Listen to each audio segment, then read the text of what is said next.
Ya hadiana ila kulli khair, ya dalan ala kulli khair, ya ahlal khair, ya khaliqal khair, wa ya ahlal khairat. Tengah tilu hudang mandi wudu salat Allahu Akbar 2 rakaat langsung diuk merenung kesalahan-kesalahan.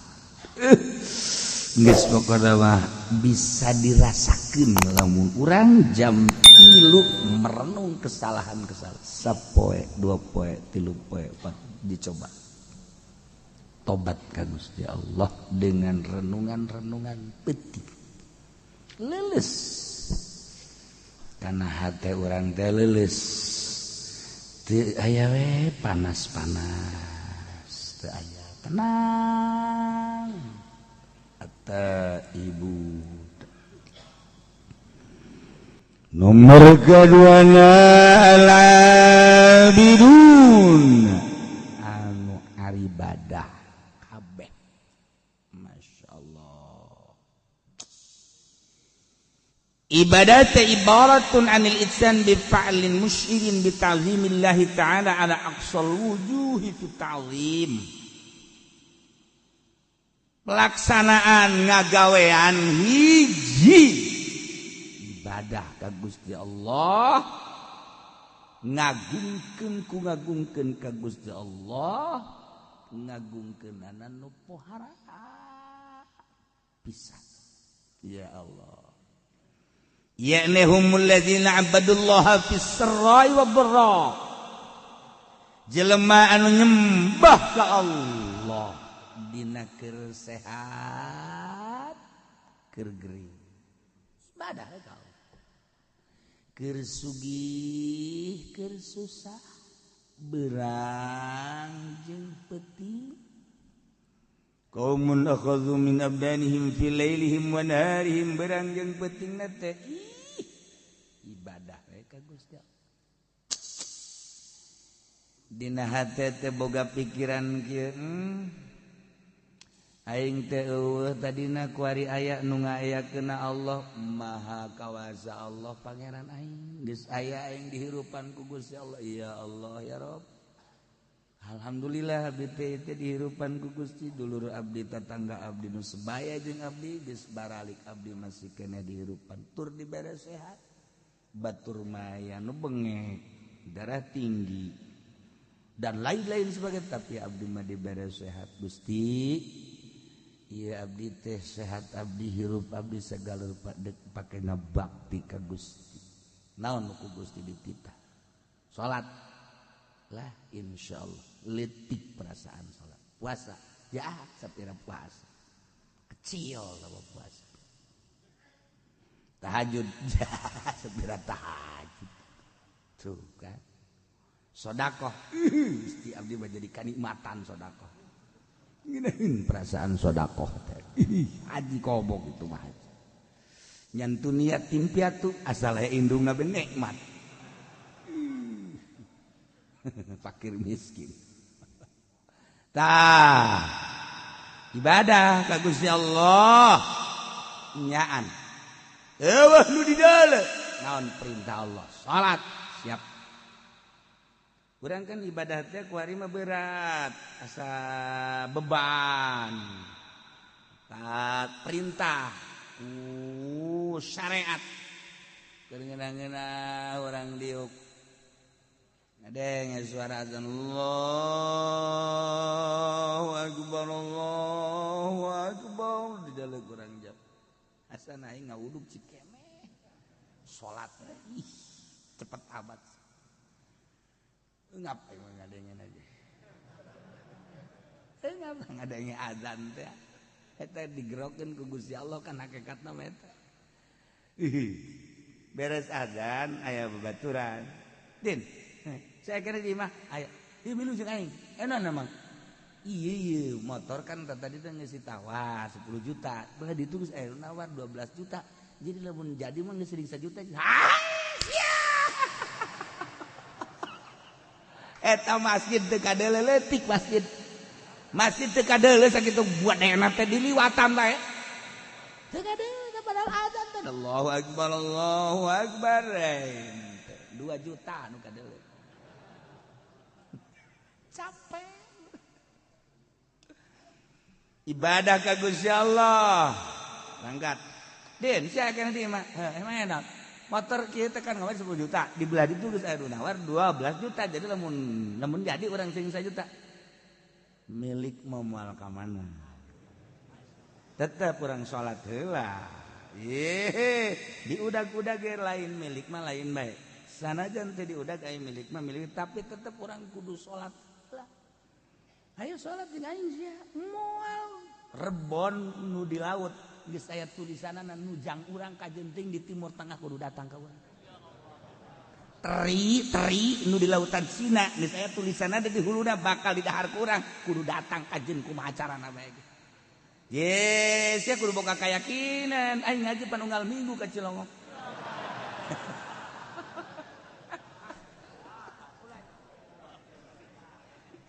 babaturan lana taqiyatul sia deuk salat bae geus aing mah deuk heula bae ieu mah lamun teh mah jadi 12 juta atuh sia mah langsung jatuh milu ngeuman los tas blang aing mah sapira duit 1 juta tapi aing ninggalkeun berjamaah sabaraha ganjaranna leg-leg ku sia 2 juta loh ngomong doang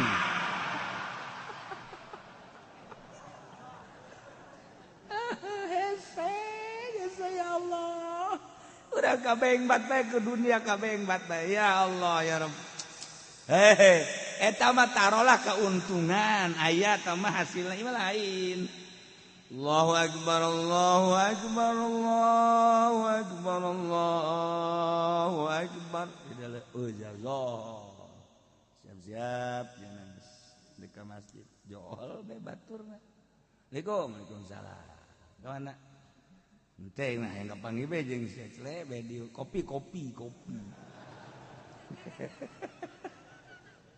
aju aing teu mau rokok kebeneran atuh pangmeulikeun heula dibelikeun plak eta pan uplek tah ngarokok ngopi ngarokok deureus rokona tinyana mah pun ti urang keneh aju terus bae salat bagus ka mana bae tah eta kan rugi jasa coba lamun hebat bae kieu ente mah kopi ieu ieu ka kieu gampang orang ngopi ngapa ngarokok tapi orang salat teh lah berjamaah ya tuh salat mah panjang keneh waktu teu bisa aing mah ieu lamun teu berjamaah ngageter hirup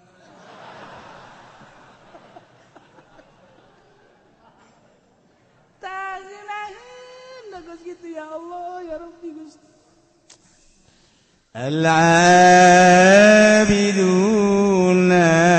nomor kedua nu ibadah ka Gusti Allah berangjeng penting sarra wa dharra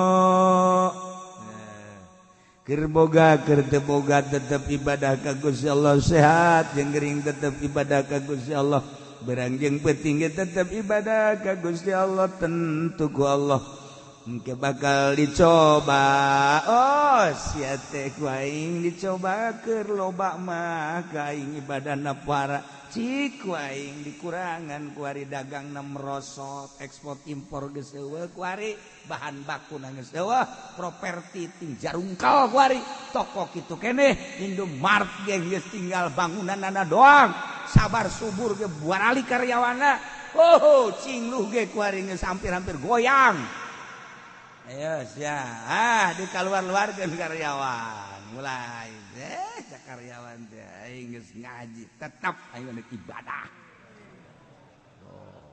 waduh mantep kamari aing loba duit ibadah coba ku Gusti Allah tak jadi bere kokocoran duit nah tetep Allahu akbar malah jadi imam gua ini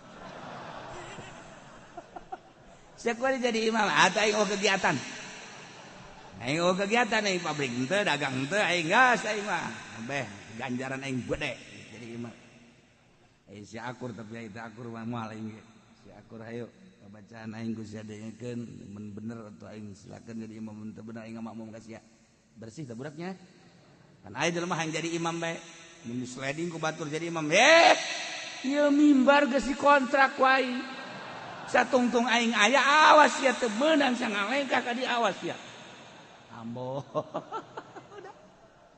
aduh aki goblok tuh al-abidun gering urang setik tetep paksakeun Allah biasa sahanu nyaho gering eta anu terus maot aju urang salat bae kan mantep ya Allah dua alhamidun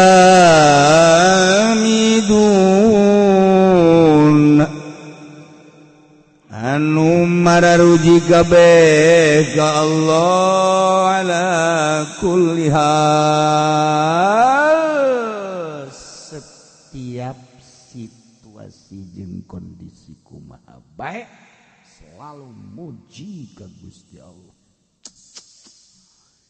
jelema anu muji ka Gusti Allah dek teu muji kumaha tuh dek teu muji kumaha sabenerna mah ka Gusti Allah urang teh eueuh ka aya nang Allah ya Allah ya Rabb alhamdulillah diayakeun geus aya di hirupan Gusti alhamdulillah abdi teh diurus ku Gusti sanggeus diurus urang sehat alhamdulillah dibere sehat geus sehat teh pan karasa kuari dahareun nu amis karasa amis nu asin karasa asin pahit karasa pahit peuheur karasa peuheur eta kan ngaranna sehat bokos kitu teh Gusti alhamdulillah alhamdulillah peuting karasa peuting beurang karasa beurang pan kadang-kadang jelema teh sehat bah beurang teu karasa beurang peuting teu karasa peuting teh sehat ngaranna ieu mah sehat alhamdulillah muji ka Allah ya Allah ya Rabb ketika orang dibere gering sales mah masih muji alhamdulillah lah sapira sales mah batur mah lumpuh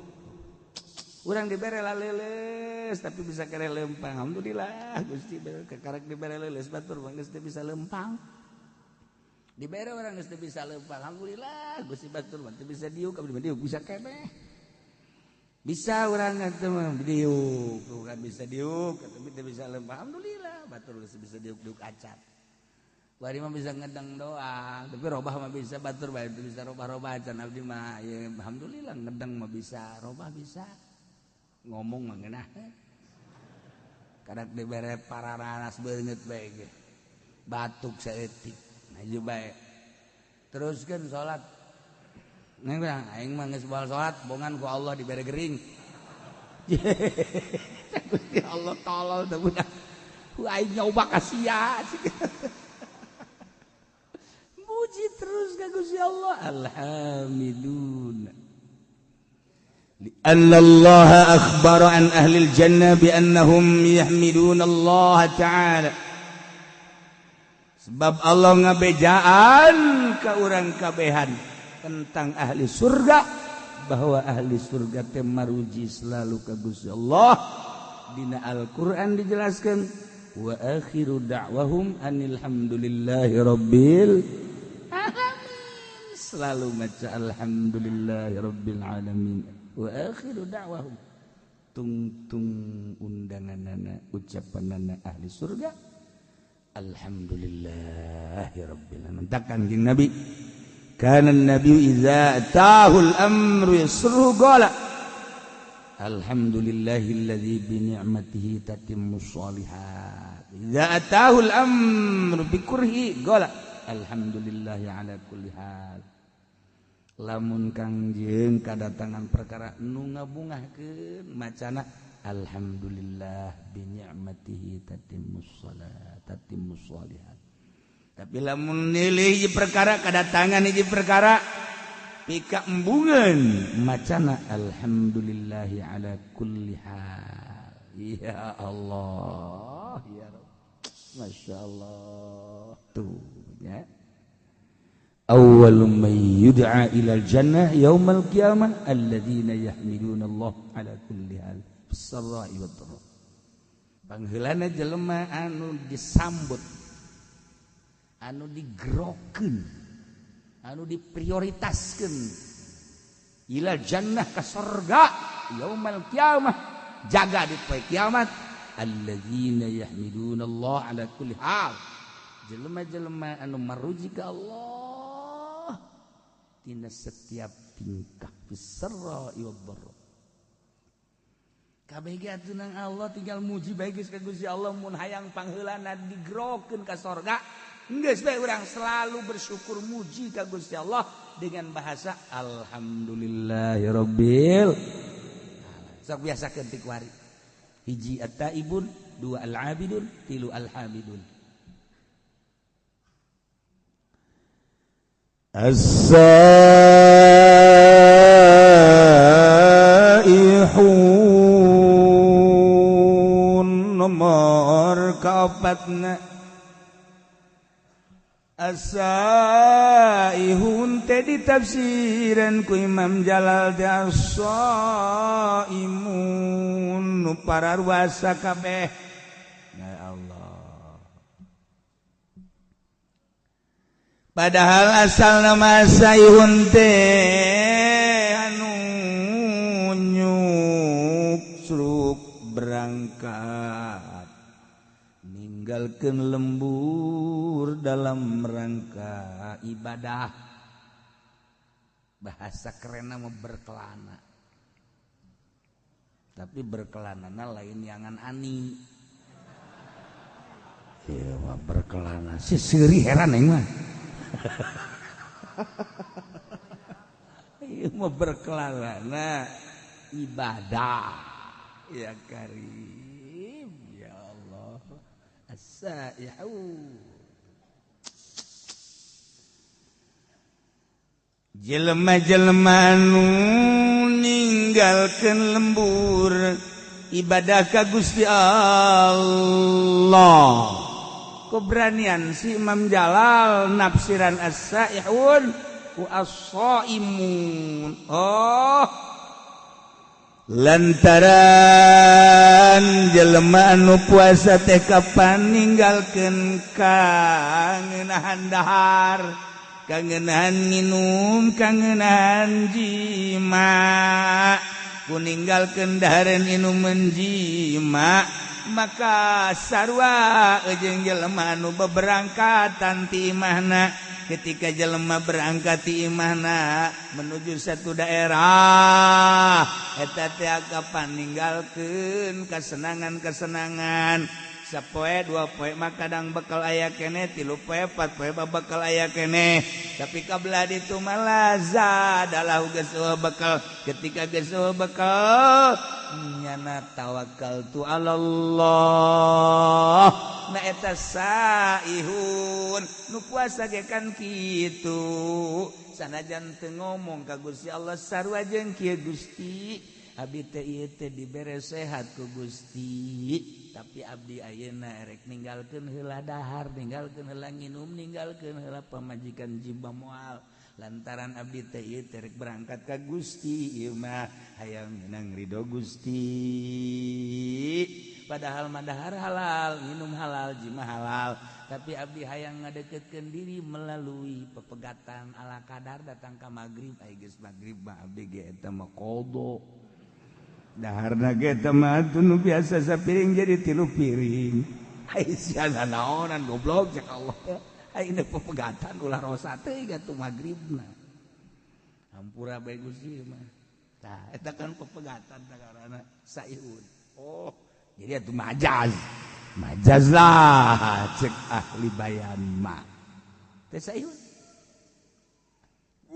gede ganjaranana Senin Kemis atau Rajab ya saihun sepuguh Ramadan sorga ya Allah sakitu ge dibejaan komo mun teu beja engke sia mah nyedekeun ka aing di akhirat nyedekeun begitu ku malaikat ditimbang balu puasa Rajaban bongan ki uci teu ngabejaan mana tak ki ucina tolol aing ke di akhirat di demo ku sia ai kitu mah geus ngabejaan aing datang aya naon jojoakan aya naon nah teu dibejaan teu dibejaan naon bos aja ulang ngirung atuh sia ngomongna sia ulang ngirung ngomongna itu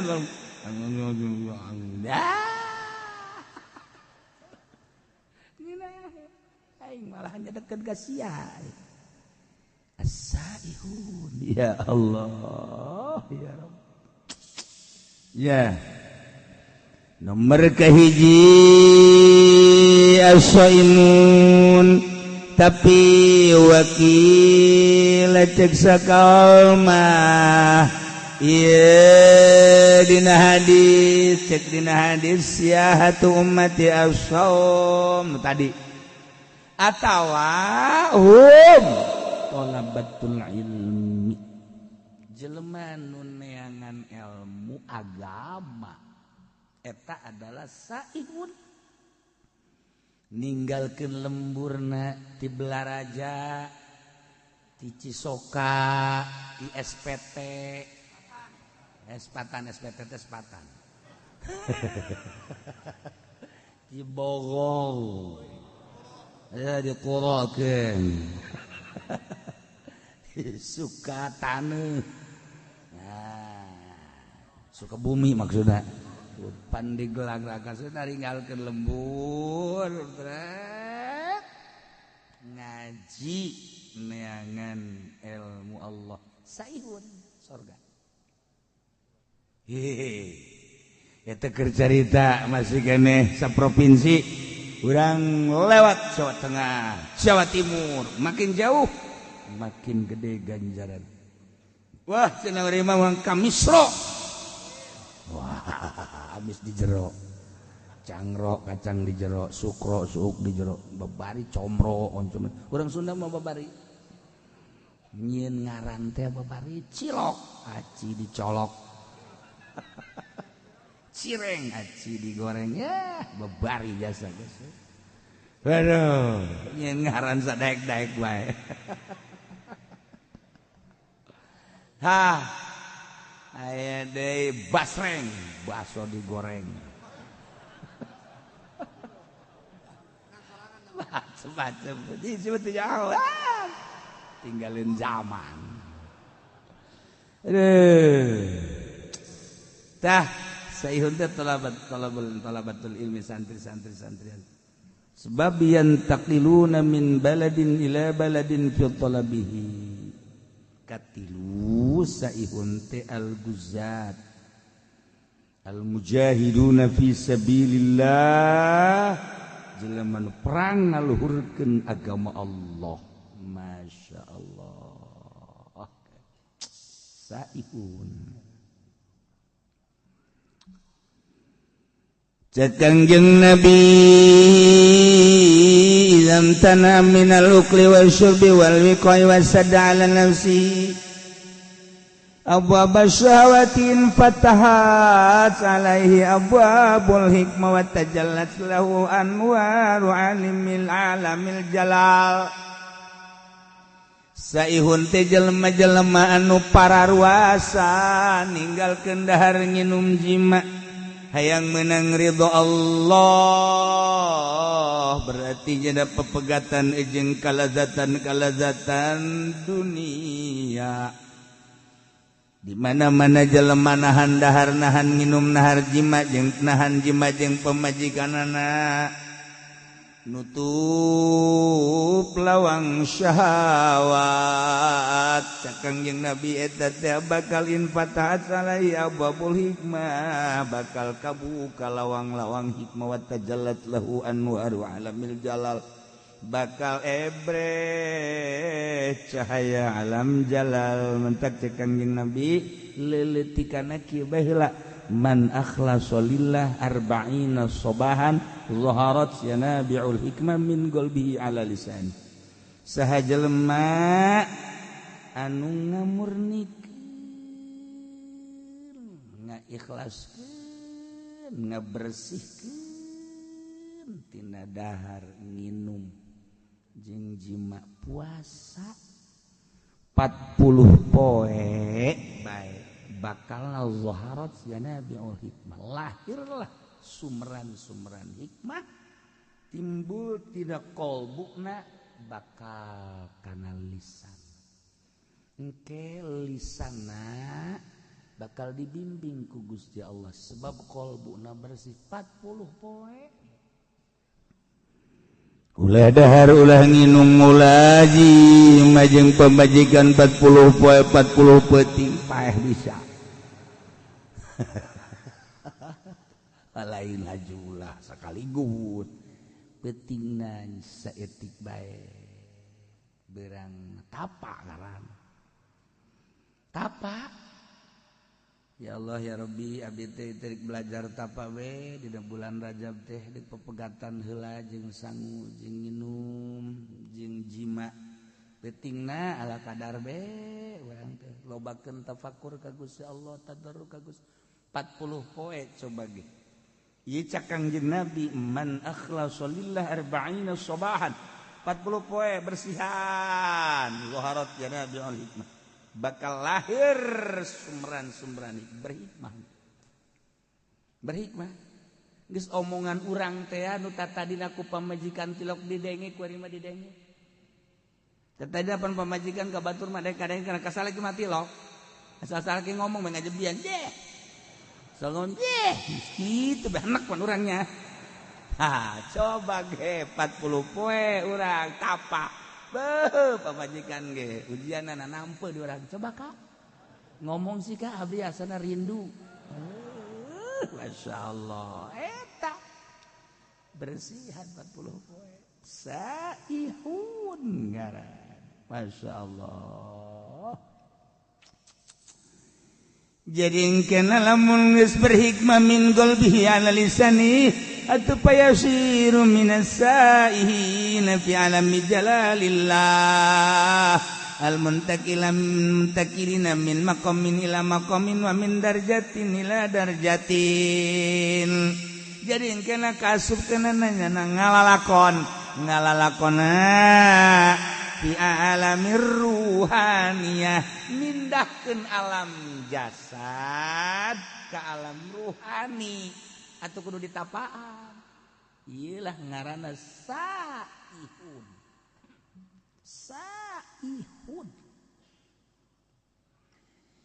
di Bani Israel baheula teh aya hiji perguruan di mana-mana asup kadinya guru ruhani kita puasa tapa ngaranna riyadhah 40 poe 40 peuting lanjut ku ari ge masih bala di Israel di Bani Israel asal geus tapa 40 peuting deuleu jeung degena berubah ambeuna berubah kuari geus jadi aya di alam ruhan hebat eta perguruan ruhani mun kuari thariqah nu asli nah aya hiji jelema asup ka dinya eta teh bagi teh tukang zina lacut mabok aing asup ka perguruan ieu lah riyadhah jana 40 peuting biasa bae cara itu sesuai jeung aturan guruna baturna lah lulus nya mah henteu batur lulus nya mah henteu dedeleuan batur geus beda dedengean geus beda perasaan geus beda nya mah tetep bae ngabaged laporan ka guruna cenah cak Kangjeng Nabi man akhlasa lillah 40 sabahan loharat yana biul hikmah min qalbi ala lisan kula geus kurang kumaha cak cenah ieu geus ninggalkeun lembur ninggalkeun dahar ninggalkeun nginum ninggalkeun jima tapi kok batur lalu lulus kula henteu mana ucapan Kangjeng bau nungtutnya na cak guruna tenang dipandian ku guruna pandian doa bareng guru bareng sia doakeun ku guruna di mana ieu sih kasalahanana minta ka Gusti Allah ya Rabb ieu budak teh hayang bener tapi ieu geus diri riyadhahan 40 peuting masih keneh di mana kasalahanana dibere ilham ternyata koreng nyana anak jadah anak zina bahkan indungna masih zina keneh. Jadi gangguanna ti indung. Oh, gangguanna ti indung. Langsung didatangan ku guruna. Nyai, wah order ya jadi. Siapa tuh nyokan pakai sorban meren, anggap order baik. Kecuali si eta los. Yaksi. Bangsa apa berenya? Lu datang teh pajadek mau order. Aya naon sih? Ieu, kalengitan anak leungit cek anak kugu. Waduh, tukang neangan order. Lain masalah gitu, Bi. Anak ayah di pesantren kula. Di pesantren. Sanunita teh budak pondok. Aing mah teu sudi terido. Oh, paingan. Tuh kan? Jadi ieu budak teu nepi-nepi teh eueuh ridho ti indung. Ieu cek manehanana ieu. Anu jadi cikal bakal ngalanjutkeun perjuangan. Perjuangan naon? Lah pokona perjuangan. Maksudnya perjuangan naon? Bisnis non migas. Oh, ya anak kula horeng pesantren paingan ku kuliah teh angan nu bae. Tah mah ridokeun bae nya binya, ridokeun anak geus pesantren. Di imah di ditu bahkan geus 40 poe bener leungit geus 40 poe. Ieu ngajakan apa hayang sorangan? Hayang sorangan manehanana. Hayang mengabdikan diri ke Gusti Allah lantaran kaya miskin beungar nu kumaha ge bakal pae becek man lah mani ngabdikeun diri bae ayeuna riadoh masyaallah teh budak ku suci-suci teuing pikiranana padahal dibere dahar tina hasil non migas tapi ieu budak naon gitu jadi naon jadi bagus eta tuh diridokeun atuh geus ieu sabodo jana deuk ibadah mah ka Gusti Allah balik deui geus diridokeun ngadoa deui memeh ngadoa cik anakna mama abdi kuari geus berubah pemikiran abdi dedeulana indung tah didu jadi urang deuk usaha nu mantek ngajejes bae indung ditoler-toler mah urang deuk naon indung tak indung pengabdian urang ka Allah tapi wasilahna kudu aya ridho indung birrul walidain masyaallah cak guru date sia ku perasaan we kuari mah geus hayang nanaon cenah hayang jeung Allah tah eta geus teu hayang diberenan teu hayang atuh mah geus jeung Allah tah urang teh ibadah supaya datang ka dinya tah supaya datang perasaan teh jeung Allah urang mah dongeng doang pan atuh dongeng doang mah riadoh henteu naon henteu. Kita puasa Senin Kemis bolos. Kita puasa Rajab bolos. Kita Ramadan hampir. Dekumaha. Asaihun. Masyaallah.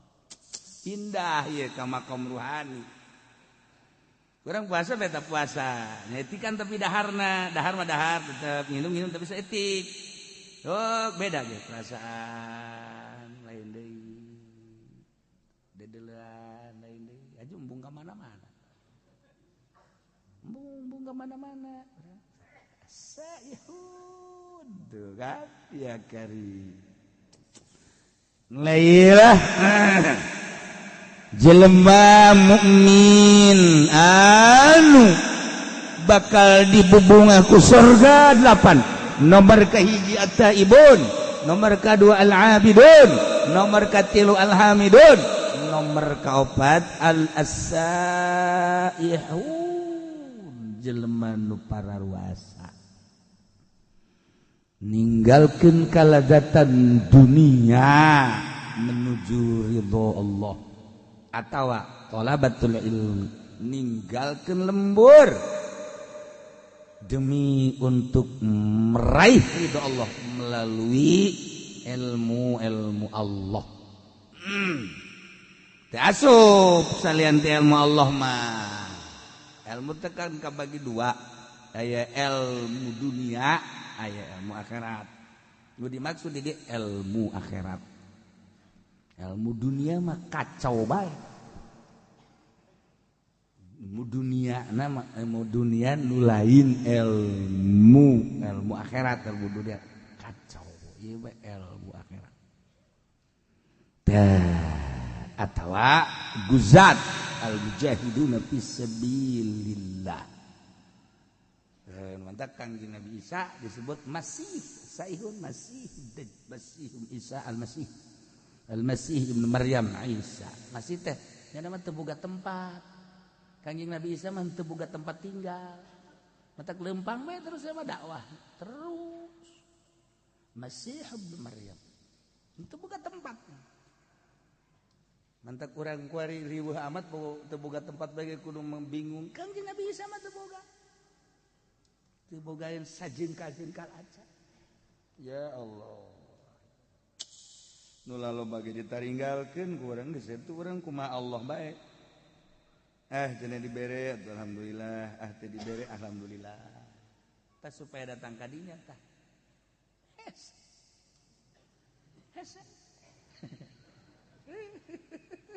Karena bala lener tuh. Budak jasana aing mah teu pernah ngawakafkeun eta ka masjid. Kok pajar wakaf bae. Itu bapak kolot wakaf, atuh kunaon teu bebeja ka aing ka bapak kolot jigo. Kahayang aing bapak kolot ngawakafkeun atuh bebeja ka aing. Geus bae masjid dijual. Masya Allah, kayak lain nambahan wakaf, pendahan ngejual wakaf. Lalakon teh lamun geus caritakeun alam ruhani teh kapan kudu aya anu ngatur tentang ruhani ngaranna eta teh ilmu batin nu ngurusan ilmu zahir mah gampang kadeuleu ku mata tapi ngurusan ruhani mah anu bahayana jelema anu encan usul ka Gusti Allah geus milu-milu ngurusan batur ngabeat tita zikir milu thariqah ka manehanana dengan catatan kena mayar maharna make emas goblok meureun ruhani sih make mahar iknat mah kos kitu bae eta loba murid engke teh abeh loba murid aya loba murid bapan alhamdulillah balum mere salah atau aing mah yang loba murid teh lain masalah aya dibere abeh agung aing kulobaan mangke salah nu mentak mun encan usul ilallah ulah osok ngabeat batur sorangan heula sorangan geus datang ka mana perasaanana aju aya tanda jelema nu geus usul teh aya tanda minimal 3 tandana minimal geus teu bisa dibohongan geus ketika aya jelema nu ngasup-ngasupkeun thariqah saha guruna anu kan aya tanda aduh karunya amat eta takabur teu budak ngasup-ngasupkeun thariqah di cek janekeun ibadah ka urusanana aya syariat mah syariat thariqah mah lain kudu geus usul. Ya tuh usul nu nyaho tama iwal ti Allah. Pan aya tanda. Tangkal ge dipelakeun sirungan kadeuleu ku urang sirungan. Ajo kembangan kadeuleu ajo buahan. Atuh sarua teh ge ku ahlina mah kanyahoan. Tah, ieu kan kuari loba thariqah kajajaden. Main beat bae, make emas sekali beat 10 gram atau sapi hiji. Teu mah ilmu jurig teh bagus kitu mah.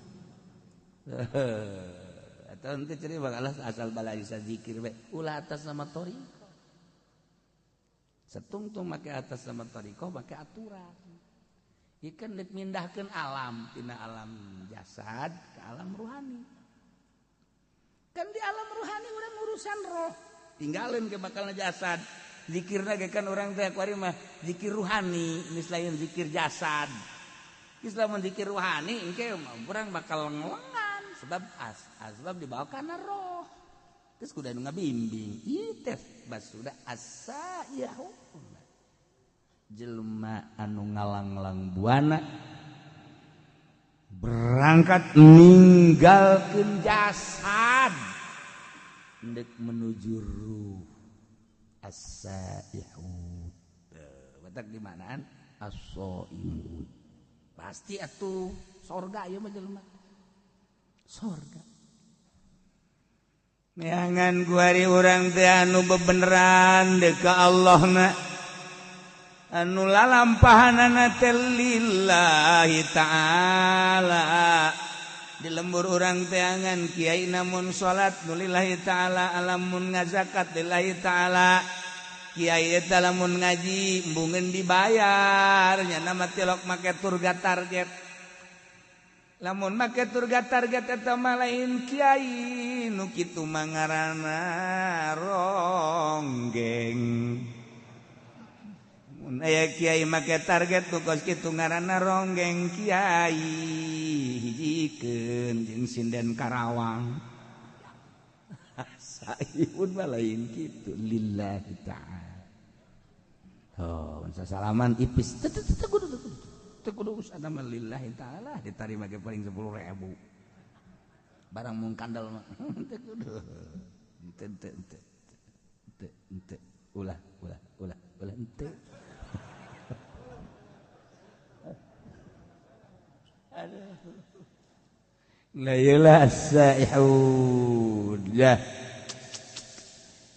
Eueuh di urang perkumpulan halqah. Riungan thariqah eueuh. Kuduna makan aya babacaanna khusus, tujuanna khusus nu ngabimbingna khusus. Cara ashabus supah geus ulah hayang nanaon. Geus abeh ulah kabita neuleuh motor, teu kabita neuleuh mobil, teu kabita neuleuh jabatan makomo hiji we Allah. Lah cenah kiai ulah kos kitu cenah ngomongna kumaha cenah mun jelema kos kararitu engke ieu saha nu ngurus nagara. Ulah waka ngomong kitu sia. Teangan aya nu daekeunna goblok. Ye ulah sok aju ulah ngomong kitu cenah kiai beusi jelema kararitu kabeh. Ulah waka ngomong kos kitu aya nu endegna. Je digantung sia ku aing. Teu sok areng ngomong kitu atuh cenah lain syariat Kangjeng Nabi cenah kos kitu mah kumaha lamun jelema kararitu kabeh. Ayo saha nu endegna? Saha nu endegna ayo.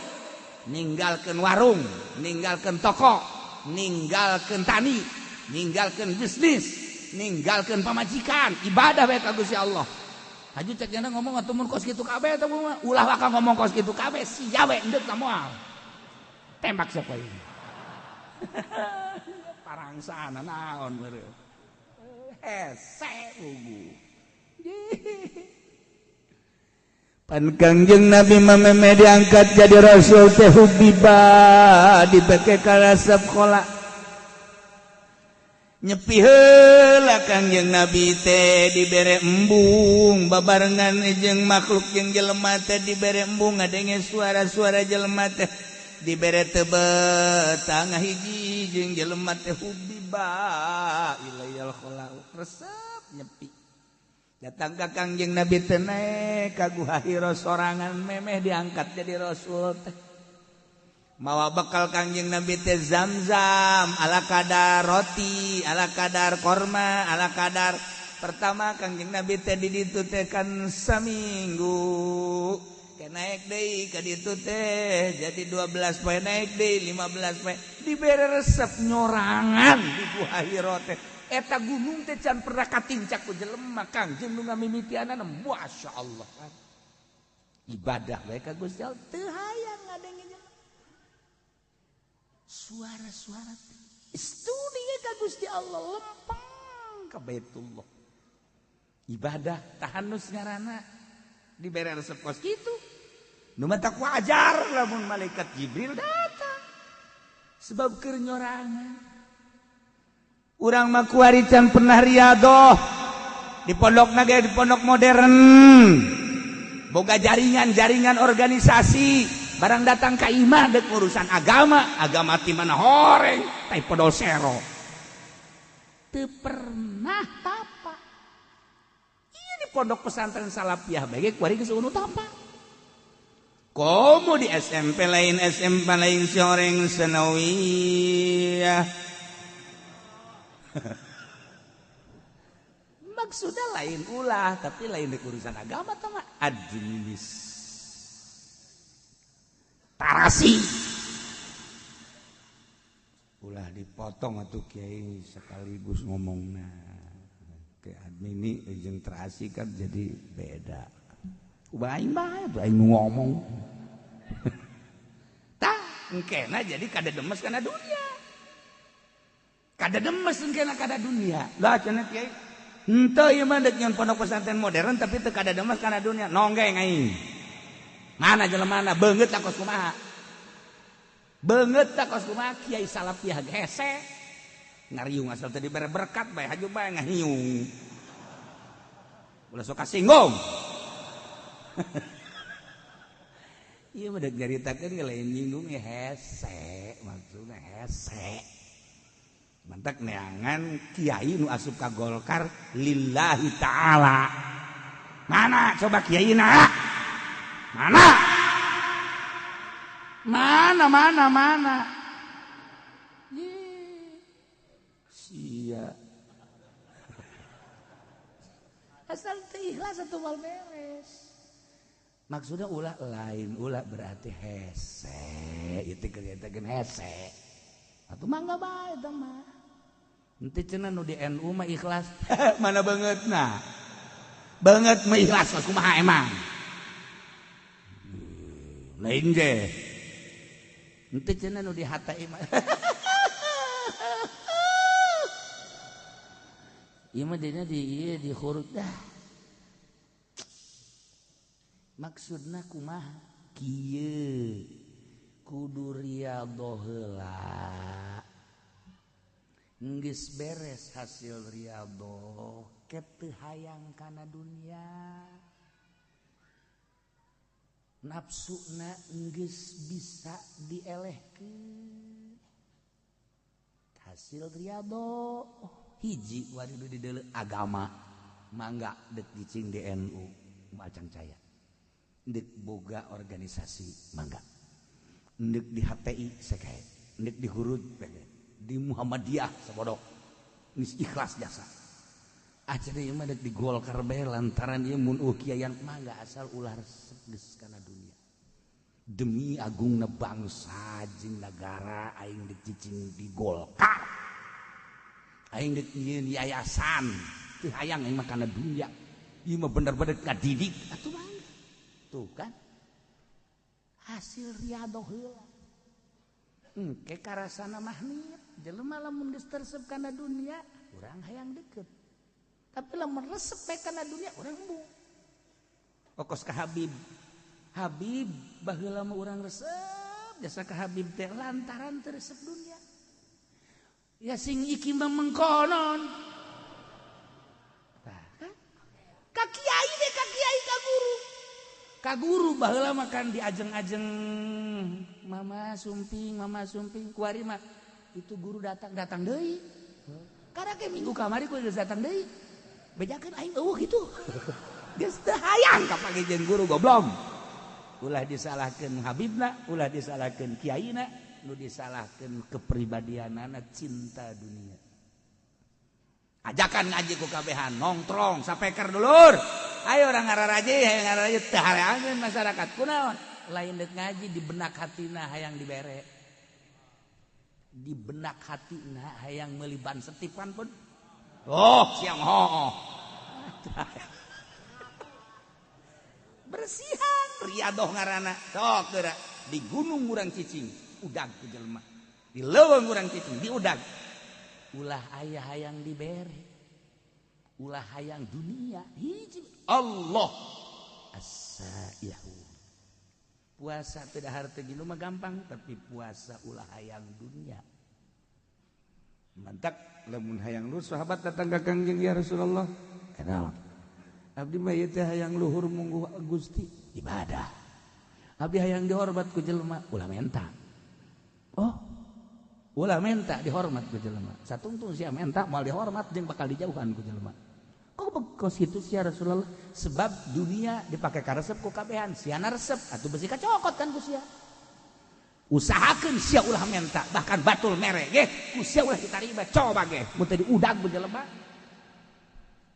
coba birek meraktekeun dipraktekeun ku sahabat teh masya Allah datang ka ngarumpul di sisi imah ya ini kamarana ieu kula ieu mawa ieu korma ieu mawa roti ieu mawa ieu yang kadahar henteu aing mah teu hayang geus teu hayang ari tuh henteu imah yang kadahar bae wow antri jelema mun kuari antri ka Haji Pendi ditarima ngawarung aing teu kudu balanja ceknya lah ieu sakit tolol di mah rokok di berean dijual roti di berean dijual kabeh dijual nah ceknya ieu teu kudu modal emang dek tolol mah gampang asa Yahuda hese asa Yahuda teh ye kudu berangkat matak dimaknaan ku aso imun teh eta teh lain sembarangan nomor kedua talabatul ilmi santri eta kan santri teh ninggalkeun lembur jauh ka dulur ka indung ka bapak sanggeus cicing di pondok ngaji bae aju indung jeung bapana kadang-kadang pohoan nu kuduna mah sabulan dikiriman depan ieu mah poho sabulan setengah can dikiriman depan eta budak mah do terbengkalai teh di pondok teh ya masyaallah nyana ge ngalamun bae aing siboga bapak teh ieu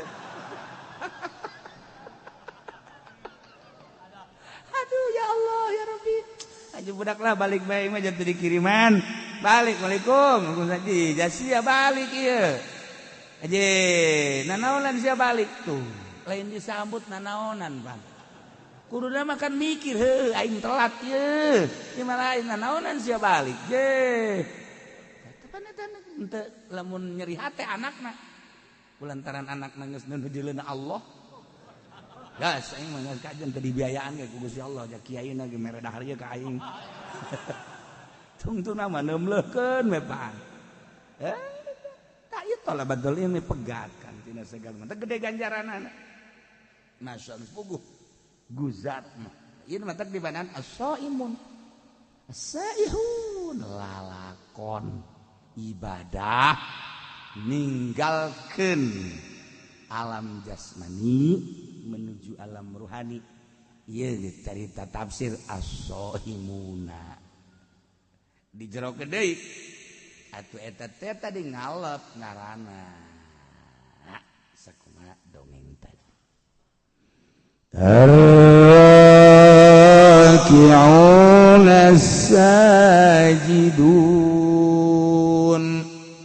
anu raruku kabeh jeung nu sarujud ayal musallun tegasna nu sarolat rakiun jeung sajidun teh teh kinaya kana salat sebab hiji ibadah anu dirukuan kecuali salat hiji ibadah anu disujudan kecuali salat dimimitian kunang tung dah nangtung masih keneh loba anu nyaruan tapi ketika ruku jeung sujud mah geus nu mantak nu dimaksud nama rakiun sajidun teh salat tapi nu diomongkeun nama rakiun sajidun teh jeung qaimuna sebab qaimun mah aya anu ngakuran tapi ruku jeung sujud mah teu aya nah nu bakal dibubungah ku sorga mukminun teh anu ar-raki'una sajidun sarolat salat teh maksudna manem bongkeun katawaduan ka Gusti Allah lantaran awalul maratibi tawadu lillahi ta'ala al-qiyam awalul maratibi tawadu lillahi ta'ala warruku wasatuha wasujudu goyatuha nangtung awal darajat DPDP ka Gusti Allah ruku pertengahanana sujud puncakna masya Allah jadi salat eta adalah nudukeun kana kudu tawadu ayana dina sujud tawaduna adalah sujud geus kudunya watuh annal maksud minus shalah nihayatul khudu wa ta'zim kebanggaan di diri urang adalah beungeut awak urang teh anu dibanggakeun ku urang beungeut sebab ialah nu paling diharap boga sinar banget jeung boga harisma urang lamun neuleuh banget spam serem atawa banget jawara mata beureum kumis mablang jagot sempong awak kuru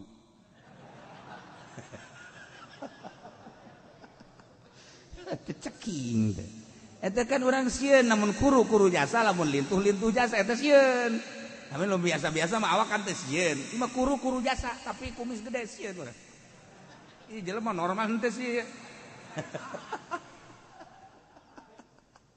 morfinis sieun tah ieu ya jadi kebanggaan beungeut eta jadi kebanggaan jelema pang takabur teh jelema nu teu daek sujud sebab ieu lah teu daek diantelkeun kana taneuh saat si kasep saat si ganteng saat si geulis saat si hebat tetapi manehanana daek wudu kemudian salat Allahu akbar diperhatikeun kan ku Gusti Allah nangtung awal maratibit tawadu rukunya na masyaallah begitu sujud beungeut nu sakitu dimumule jeung mulyana tapi dia diantelkeun kana taneuh nu mentak pang hebat-hebat nama orang lamun salat di kamar nu hebatna langsung antelkeunana kana taneuh di masjid eueuh pan kuari mah taneuh eueuh kuari mah marmer sakitu di marmeran kita teh kusu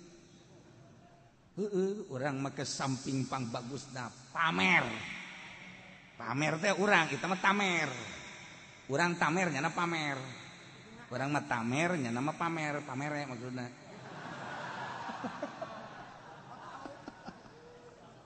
samping nupang bagusna baju nupang bagusna sajadah nupang bagusna ya di jero masjid nupang bagusna kopiah nupang bagusna geus kabeh pang bagusna salat apa ngajamin husu kolbuna can dibersihan mah lain terletak pada pakaian pada kolbu pakaian mandek bagus deh kumaha engke kolbuna geus bersih mah ngunaheun ieu kolbuna supaya nyebut Allahu akbar teh hiji Allahu akbar Allah maha agung tah supaya datang urang ka Allah maha agung salat urang teh ya bener-bener tawadu jadi berarti beneran salatna aya sahabatna Rasulullah salat hayang bener sih kumaha ti mimiti wuduna nu bener cak Kangjeng wuduna heula nu bener lamun wuduna bener salat teh bakal bener tu wuduna gitu bener sakumaha papatong hisang ieu wudu teh salat teh wal bener wuduna heula nu rapi hadirkeun beres salat ngiraheun bakal ieu kahuswanana engke ku Allah dibere aqrabu ma yakunul abdu ayakuna sajidan pang deket-deket da kaayaan hamba keur sujud ka Allah ketika urang keur sujud deketnya sarta ka Gusti sebab urang daek nempelkeun beungeut kana taneuh mun deuk menta urang keur sujud ka Allah keur sujud Kangjeng Nabi kakuping doan la usyi sanaan alaika anta kama asnaita ala nafsi keur sujud Kangjeng Nabi a'udzu keur sujud Kangjeng Nabi a'udzu biridaka min sukhtika wa bi mu'afatika ridha min mu'afatika la usyi sanaan alaika anta kama asnaita ala nafsi Kangjeng Nabi keur sujud kan maca eta ya Allah ya Rabb urang ge mantak naon sujud urang keur sujud majikan kan ngadengekeun wah kaji kunaon ceuri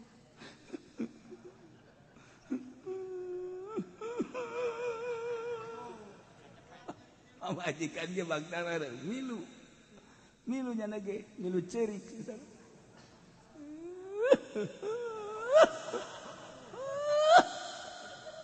ajeuna urang hayang ceuri bae sia naon milu cerik di kakak itu cerik bari sujud hayang naon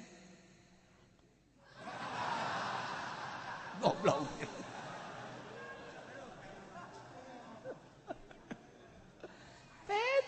sujud urang naon butuh urang. Masyaallah ar-raki'un as-sajidun salat. Banget tuh saking mulyana dimulai kurang tapi daek dipakai sujud enggak sorga. Iyalah ar-raki'un as-sajidun. Masyaallah. Al-amirun bil ma'ruf wan nahun 'anil munkar. Urang nu menceritakeun salat nya ieu keur carita bae heulanan Sayyidina Abu Bakar Siddiq radhiyallahu salatna 2 rakaat nya nama penting. Sholli sunat tahajud rakaatin Allahu akbar 2 rakaat doang ngan saquran.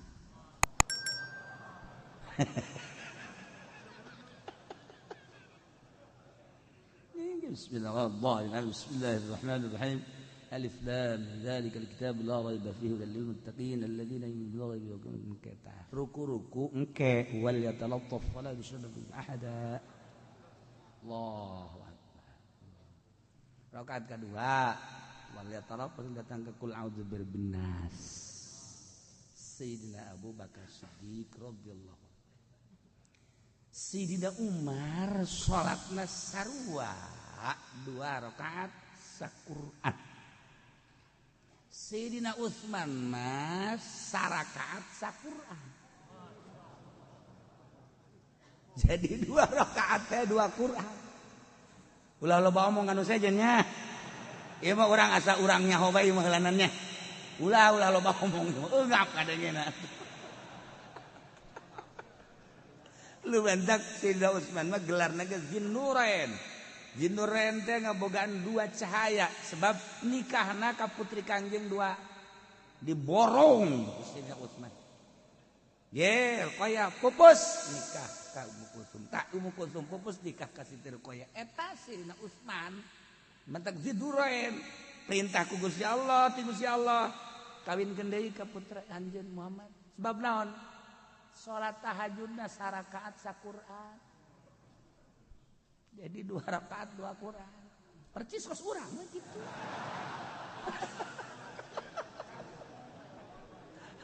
Murigak bulu ngalengena. Ya Allah ya Rabb Zinnurain. Masyaallah karim. Hei, saya cerita kerana. Tuh sarua Sayyidina Ali ge kos kitu badak Khulafaur Rasyidin kumaha nandinganana. Ye. Ese ngomongkeun anak urang. Insyaallah karim. Kabelah dina dihitung ku urang, dihitung pembacaan.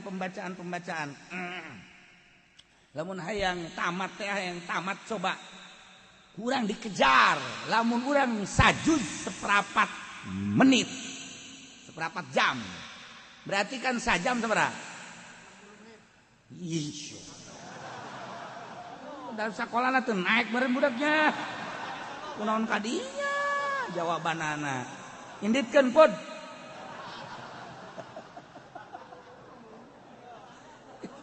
jadi berarti sajam seberapa?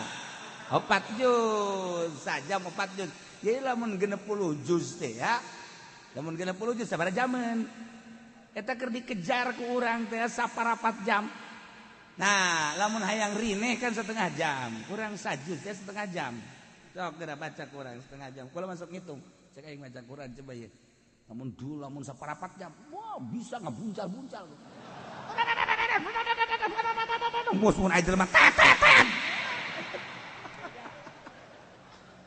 Bisa kan capek 20 rada deres setengah jam normal. Eta nu lancar setengah jam normal. Aing ngeunaheunana mah atuh sajam. Lamun sajam sajuz. Atuh berarti lamun hayang 60 juz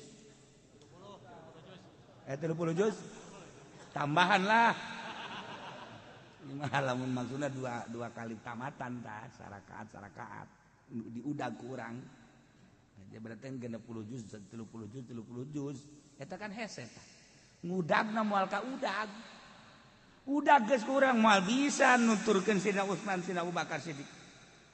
mal bisa oh nyana mah lain alam ieu ngalengkah ke alam ruhani ongkos azan Ki Bilal lamun didengekeun ku urang 60 kilometer kadang Ki Bilal suarana Allahu akbar Allahu akbar 60 kilo kadenge kaserang berarti coba Haji Pendi tidak azan ayo coba di luar eta ngadenge bae kotok anjing bikin kasia kotok batur Bilal 60 kilo Masya Allah Karim mual bisa diukur kukumaha ge eta mah suara karomah tah mah suara karomah jelema keur ngangon kararieu bae jelema anu keur di sisi jalan kararieu nu di imah kararieu Ki Bilal eta begitu adzan Masya Allah eueuh nu teu ngajawab buabeh dihitung 60 kilo suara karomah tah mah ku ari ge urang bisa make HP streaming bener teh ngomong eta streaming sama baju awewe streaming aduh Gusti Allah ieu keur carita karomah mal ka udah kurang sama teu geus alam nana as-saihun ar-raki'un as-sajidun aduh masyaallah pokoknya urang nyaritakeun sahabat-sahabat tentang maca Quran urang geus tinggal tabena bae mangga hese urang hayang istiqomah bae hese maca Quran al-amiruna bil ma'ruf wan nahuna 'anil munkar anu bakal dibere pangbubungan sorga teh mu'minun anu selalu marentahkeun kahadean ma'ruf nomor hiji adalah iman merentahkeun iman wan nahuna 'anil munkar anu ngalarang tina munkar hulu munkar adalah kafir berarti marentah iman ngalarang kafir eta kapan pang gede nah pagawean lamun urang mita iman ngalarang kafir ka jelema nu kafir timbul bakal naribut nanti kieu piperangan al-amiruna bil ma'ruf wan nahuna 'anil munkar perang ka jeung kumaha hiji-hiji atuh hiji-hiji heula al-amiruna bil ma'ruf marentahkeun kahadean dimimitian ku marentah iman beladi tula marentah ulah maksiat marentah kana keadaan ibadah wa nahuna 'anil munkar ieu nu berat mah nyegah tina munkar entek lamun teu disederhanakeun ribut diunggal negara kajen kumaha sebab ieu perintah amr ma'ruf nahi munkar kuari dibalik kuari mah amr munkar nahi ma'ruf dari boh merentah munkar ngalarang ma'ruf wari dilobah wari ya Allah ya Rabb geus urang aya mah sabisa urang bae amiruna bil ma'ruf sabisa urang naon nu urang bisa diparentahkeun jeung naon nu urang bisa dilarang cara urang bae melalui pengajian melalui rajaban maulidan jeung sajabana urang terapkeun al-amiruna bil ma'ruf wan nahuna 'anil munkar sabisa-bisa urang sebab teu bisa kuari melalui birokrasi di negara geus leupas negara tina amar ma'ruf nahi munkar lepas nyana mah geus teu urusan amar ma'ruf nahi munkar geus leupas masyaallah karim lepas urusan ananya nama APBD, APBN, proyek. Urusan agama. Sebentak ditegoran ku Gusti Allah, banjir, angin, gempa. Tegor ku Gusti Allah, ulah kamalina anteuing sia teh hari rub teh marukan kumaha. Kos pangeran bae sia. ingin langit, ingin bumi, ingin sia, ingin Quran, usia ditoler-toler. Aing na aya, sia ingin aing, podaran sekoy. Dialingan aku Allah. Baji. Dialingan deh ku Allah. Ayo gempa. Dialingan deh angin. Orang zikir nanti ke waktu aya gempa bae. Subhanallah, subhanallah, subhanallah. Eureun bae gempa seserian deui. Banjir. Subhanallah, subhanallah, masyaallah, la ilaha illallah, la ilaha illallah, la ilaha illallah, la ilaha illallah. Eureun we banjir. Eureun deui. Sak Allah teh banjir kendi gitu ku aing ieu. Teu ditahayu ibadah ka Gusti Allah. Jadi pamarentahna eueuh we deui nu nitah. Eueuh nu nitah, kembalilah kepada Allah. DPR teh endahan pasini be, jeung pasini. Hayu nitahan coba tuh. Ditahan babalik ka Gusti Allah lobakeun istighfar. Jadi urang ngeunaheun gitu tang ngadengena. We nu ngahayu-hayu kejadian alam. Asal banjir kejadian alam. Gempa kejadian alam. Angin kejadian alam. Kabeh kejadian alam. Eueuh we kanu bogana ka ditu. Masyaallah. Ya al-amiruna bil ma'ruf wannahuna 'anil munkar wal hafizuna li hududillah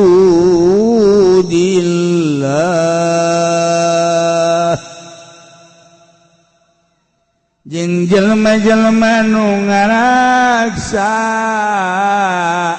kana batasan Gusti Allah.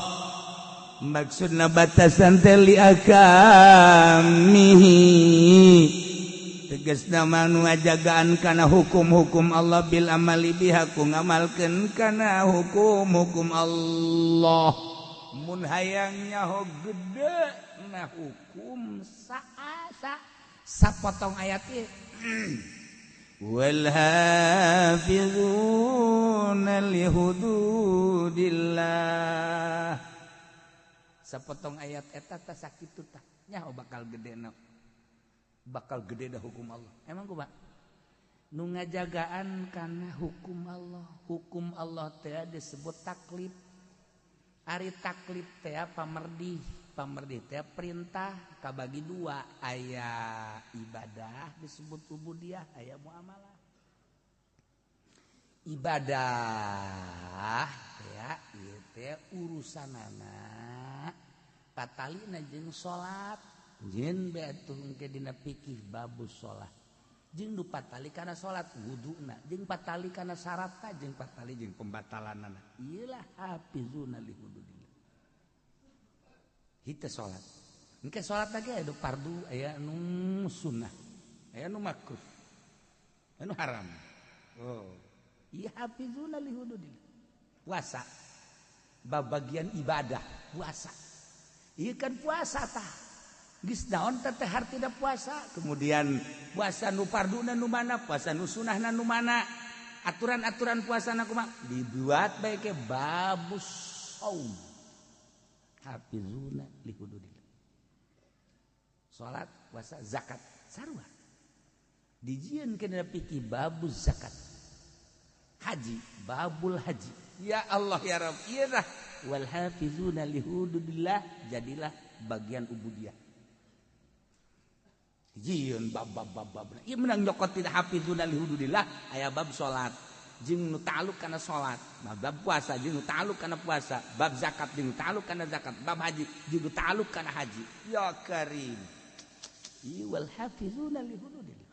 Sebab li ahkam. Kuari bagian muamalat. Bagian muamalat eta aya anu patali, jeung usul asolah, jeung anu guer asolah. Nu asolah ieu adalah bagian kana hawasul khamis.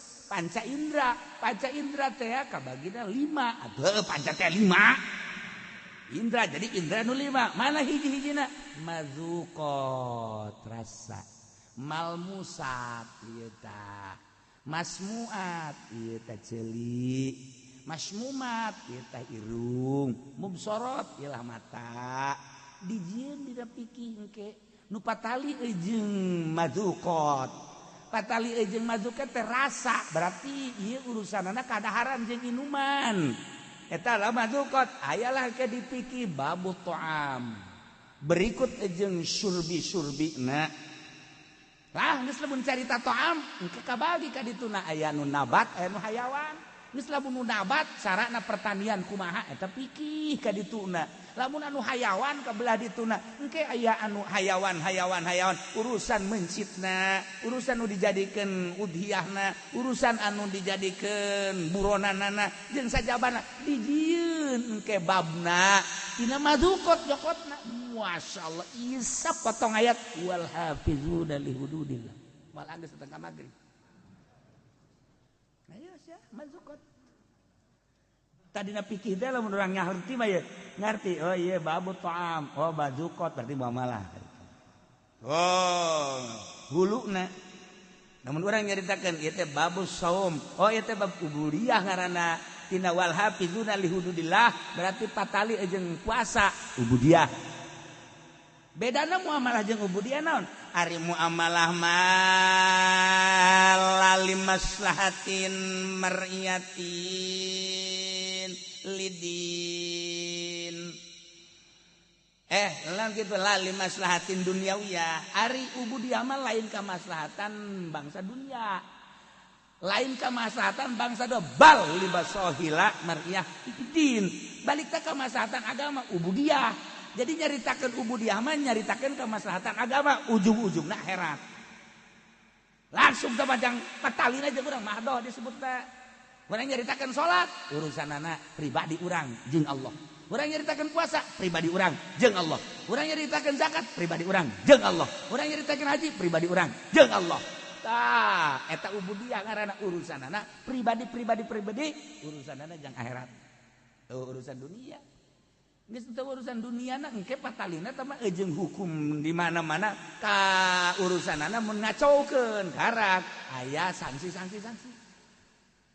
Muamalah mah urusan dunia. Ya, nu tadi tah mazukot tina cicip rasa.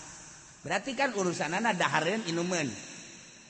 Kuari malmusat teh nu diragap. Nu diragap teh baju, taragapkeun malmusat. Geus mana nu haram dipake jeung mana nu meunang dipake ieu baju, pakaian. Asupna malmusat wal hafizuna li hududillah. Aya aturanana. Anu dipake ku urang teh aya nu haram aya nu halal kitu keneh barang-barang malbusat sendok piring pinggan jeung sajabana barang-barang dapur mana nu halal jeung mana nu haram istimalna malmusat karana termasuk awewe papa mana nu haram ditoel jeung mana nu wajib ditoel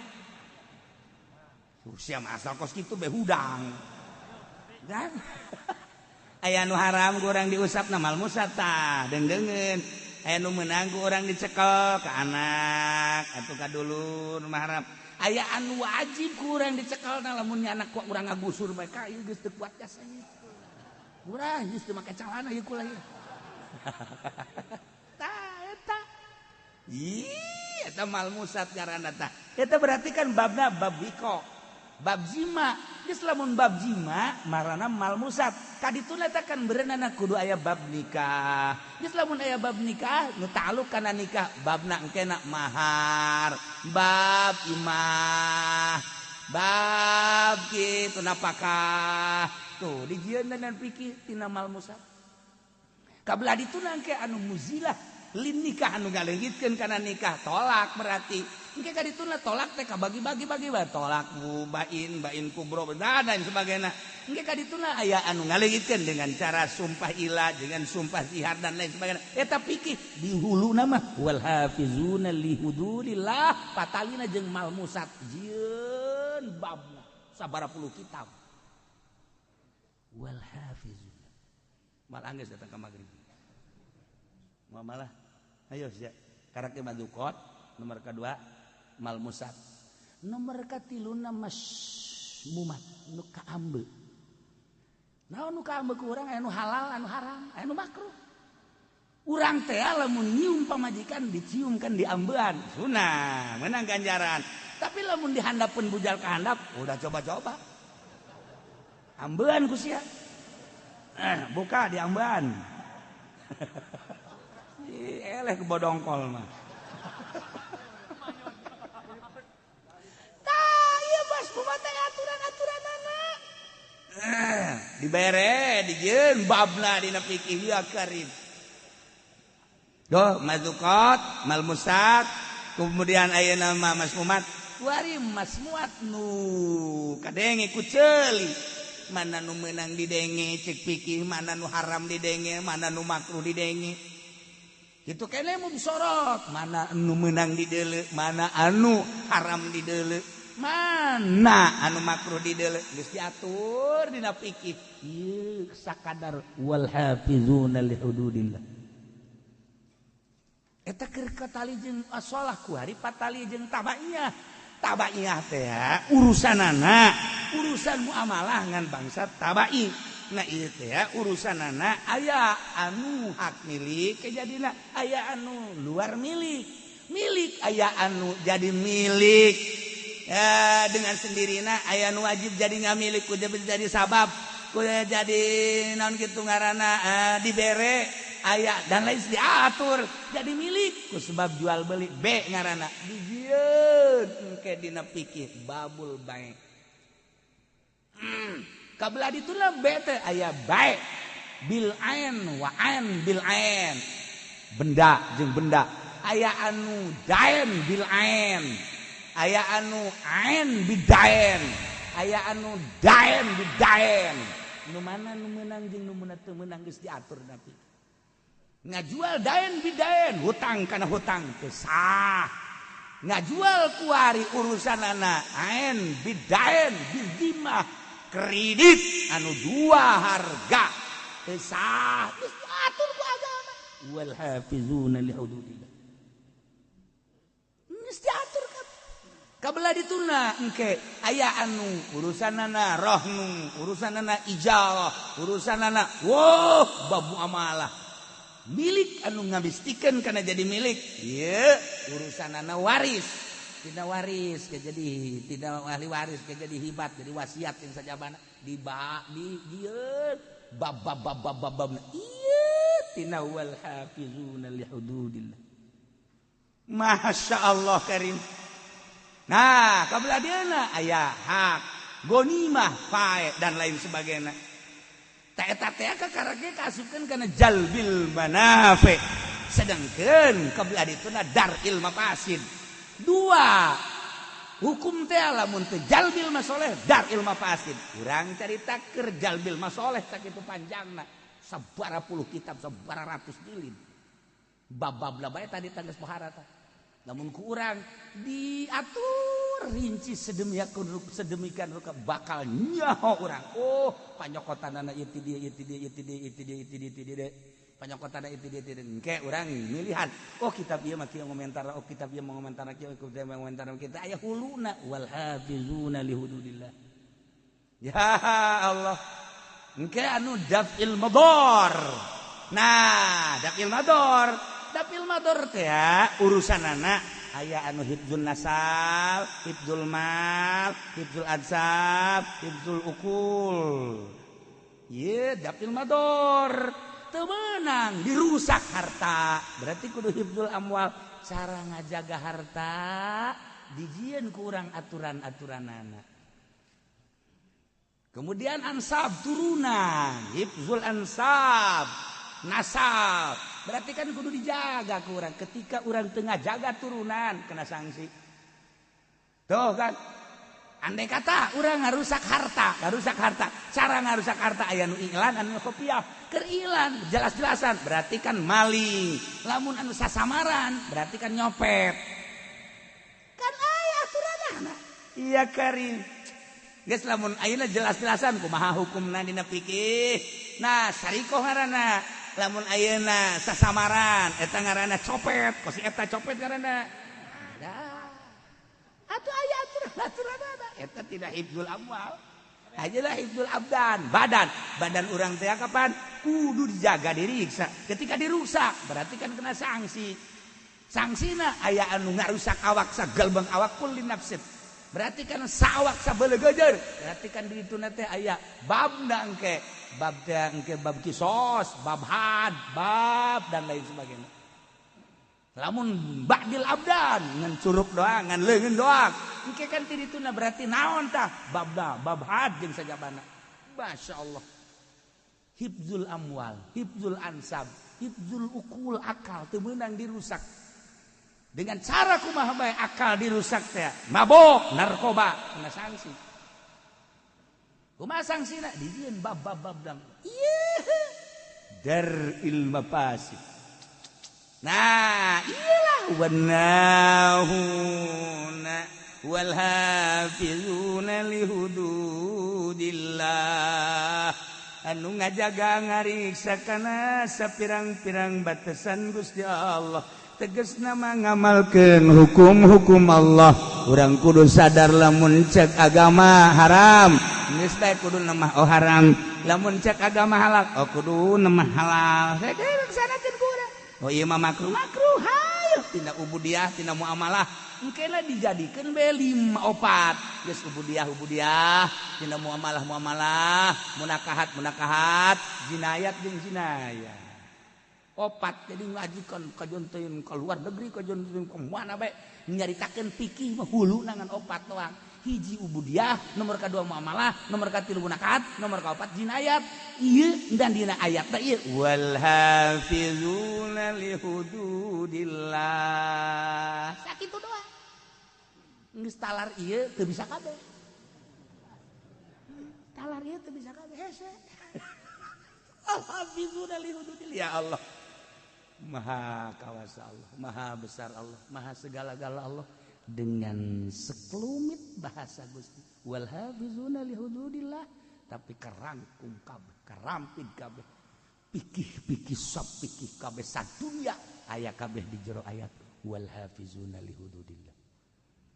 Nu 4 hulu teh tadi hiji ubudiyah, 2 munakahat, 3 muamalah, 3 mudakat, 4 jinayah. Tidinya dijieun bab puluhan kitab disarahan deui. Ya Allah ya Rabb. Nu jelas mukminun anu wal hafizuna li hududillah ngajaga ngariksa ngamalkeun kana hukum-hukum Allah. Nyangakeun sadaya-daya kumaha cak Allah bae. Abdi bang geus percaya bae cak Allah haram-haram, cak Allah wajib-wajib, cak Allah sunah-sunah. Geus moal aya ruka-reka eta mah hawa nafsu teh mah nu kitu ngaranna. Cek Allah sholat wajib abdi bandek ngalaksanakeun, cek Allah zakat wajib abdi bandek, cek Allah puasa teh Ramadan wajib mangga. Haji kitu keneh aya lain dilarang mah ku pamarentah basa aya korona.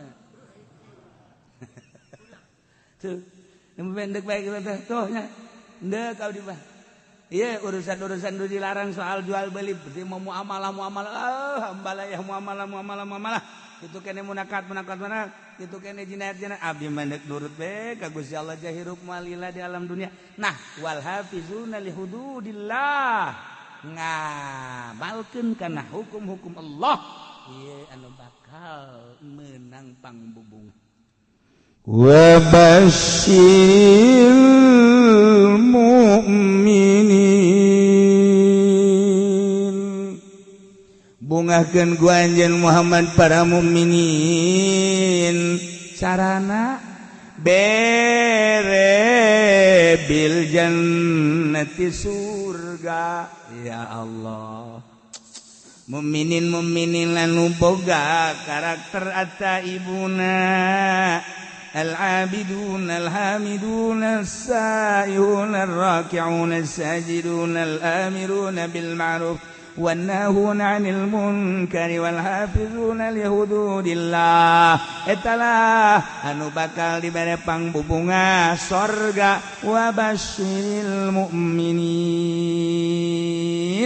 Mudah-mudahan urang kabehan dibere bisa muka mata hati urang sehingga urang bisa ngamalkeun ayat at-taibuna sampai dia jeung urang nemah ka Gusti Allah Subhanahu wa taala hingga urang dibere ku Gusti Allah pangbubunga urang kabehan bakal dibere sorga kabeh asup ka sorga kabeh berangkat menuju sorga babarengan jeung guru-guru urang jeung pemimpin-pemimpin urang dihuluan ku Kangjeng Nabi Muhammad sallallahu alaihi wasallam. Allahumma shalli wa sallim ala